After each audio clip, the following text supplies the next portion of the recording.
My name's Amy. I'm a 24-year-old graphic designer.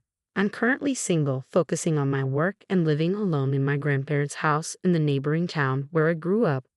I've had no issues with my work relationships, but my real family has always been a source of trouble for me. I have an older sister, Melissa, who's 2 years older and was always favored by her parents. As a child, I loved to draw, but Melissa would often mock me, saying things like, "Mom, Amy's doodling again. It's embarrassing that she's my sister." She'd snatch my drawings and throw them away. My parents always sided with Melissa, nodding along to everything she said.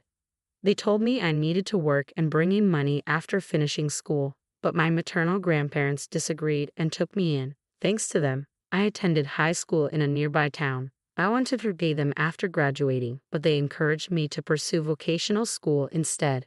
I've always loved creating original characters, so I went to graphic design school. Even as a student, I entered logo and design competitions. Some companies liked my designs, but one offered to use my original character as their mascot, which kick-started my career as a freelance designer working from my grandparents' home. My grandparents have been traveling across national parks in America for about a year, so I'm currently managing their house alone. However, Melissa keeps criticizing me, asking when I'll start contributing to the household and belittling my work as a freelancer. She's dismissive despite my efforts to explain. I don't want them to think that my sister is like you. It's embarrassing, so don't come. I'll make sure you can't. Even if you do, I'll lend you my man. So why don't you go and experience what a date is like? It seemed that my sister did not want me to attend. Furthermore, I was a little puzzled by my sister's last words. After thinking a bit, I told her, understood. I won't have anything more to do with all of you. I don't think of you as family. I'll cut off my ties, but remember, I won't be responsible for whatever happens, and hung up. As I was about to hang up, I had a feeling that my sister was sneering at my words, but I ended the call without worrying about it. The next day, since there was no more wedding I had to attend, I was enjoying my long-awaited day off. As I was barbecuing in my backyard, the intercom at my house suddenly rang. There stood my sister and parents. "Hello, wasn't today supposed to be Melissa's wedding?" I was waiting for my fiance at the wedding venue, but no one showed up. Even when I asked the staff, they said that it had been canceled and there was no wedding scheduled, she yelled.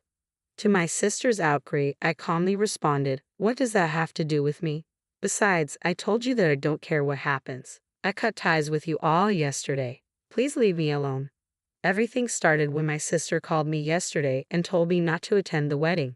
After hanging up the phone with my sister, our parents paid for Melissa's college and helped her get a job through connections. During college, she received a generous allowance and occasionally worked at nightclubs for extra money. In contrast, I've been working part-time since school days, gradually supporting my grandparents financially, although they insist they don't need it. Melissa looks down on me and doesn't understand my situation. Despite not being close to my family, they often criticize me without considering my circumstances. When I tried to stand up for myself, they made more hurtful remarks, so I usually keep quiet. Recently, Melissa invited me to her wedding, handed me the invitation, and bragged about her fiance, the heir to a major company. She made condescending remarks about my life and even offered to find me a boyfriend, which I politely declined. Although my grandparents won't attend due to a cruise trip, I decided to go to the wedding after reconsidering. I confirmed my schedule and prepared to attend. But then Melissa called unexpectedly, telling me not to come to the wedding because, as she put it, it wouldn't matter if I was absent. My parents laughed along with Melissa, suggesting I faked being sick to skip the wedding. I was hurt and unsure how to respond. This version maintains the essence of the original while improving punctuation and simplifying the language for clarity. I contacted someone. It was the father of my sister's fiance. The reason I was able to get in touch with him was that he was the president of the company I work for. "Steve, I'm sorry to bother you when you're busy. I won't be able to attend the wedding of your son tomorrow." I had called Steve immediately after hanging up the phone with my sister. In fact, when I received an invitation from my sister announcing her marriage, I only thought that the name of her fiance, Robert, seemed familiar. It was only later when I received the same invitation from Steve. So I was taken aback to learn that the man who was marrying my sister was Robert.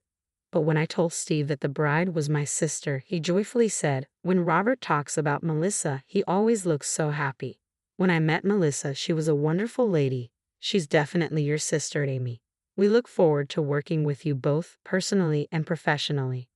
Given this, I'd assume my sister had cleaned up her past relationships with men. However, the fact that I was unable to attend because my sister told me not to come to the wedding was something I felt I had to tell Steve, who I had promised to meet at the wedding. When I did, Steve asked me, "What happened?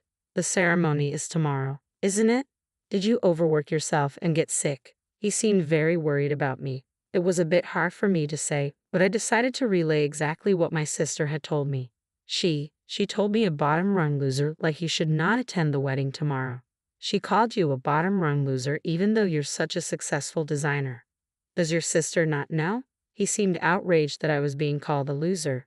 The only people who understand me are my grandparents, who are currently overseas.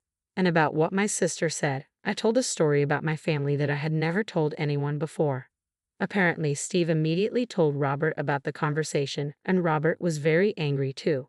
Steve's family values their kinship, thinking of their employees as family. Although I'm not an employee, they seem to value me as well because I work with them, considering me as part of the family.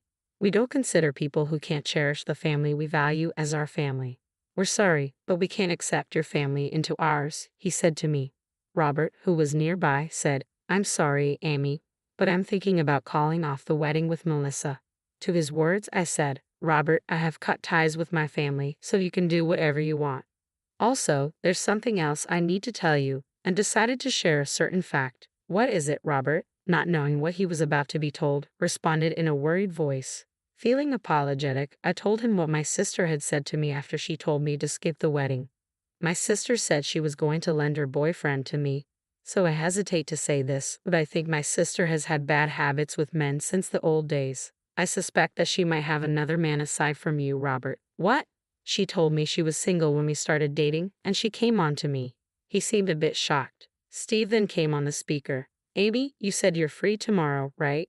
"Yes, I plan to be at home all day." "I see. Our family will not attend the wedding. We have a proposal for you." Thinking it sounded fun, I agreed. The plan was to have a barbecue at my house on the day of the wedding. So when my sister and my parents came to my house, we were in the middle of the barbecue, including Steve and Robert. As I was dealing with them at the front door, Robert, noticing the three of them had arrived, peeked at the door. "Why is Robert here? Today is supposed to be the wedding." We went to the venue and were told the wedding was canceled. None of the attendees from your side showed up, and we couldn't contact anyone, so we were worried. "Why are you here? Don't tell me you two have been disgusting." My sister, upon seeing Robert, came at us all at once. There, Robert sighed heavily and told my sister quietly, "You're someone who can't cherish family. We heard about your attitude and words towards Amy. You told me your sister was busy with work and couldn't see you often, but that's not the case at all." "Well, I'm ashamed that this unemployed loser is my sister. It's better for her public image to say that she's busy with work, isn't it? That's why I've been saying she's busy with work. What's wrong with that? I've been speaking well of her in public. I would appreciate some gratitude for that." My sister insisted it was for my sake. Seeing my sister like this, Robert defended me, emphasizing how much I contributed to his company. "You know, it's proof of not valuing family when you, her own sister, have no idea what kind of work Amy does. You've been calling her unemployed, but her income should be at least double yours. And your parents treated Amy the same way, right? I can't be with someone who can't value their own family. We should consider our engagement off." "What? Off? Does that mean I can't get married?" Even though Melissa seemed furious, she turned towards me with a mocking grin. "Wait, Amy's job is that amazing?" I wouldn't have known unless someone told me. "From now on, I promise to listen to you, Amy.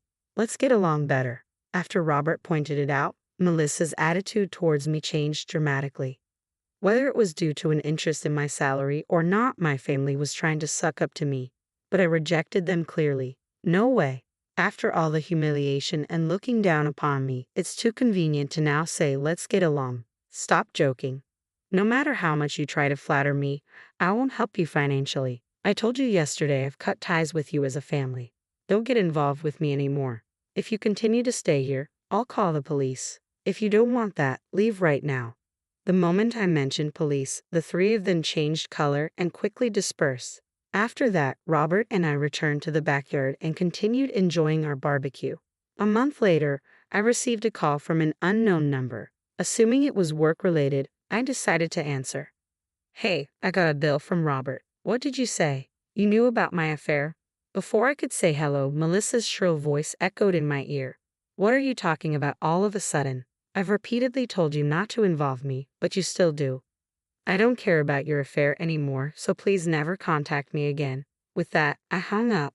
Later, I heard from Robert that the investigation of Melissa's affair during their engagement had finished and it seemed possible to claim compensation and cancellation fees from the venue.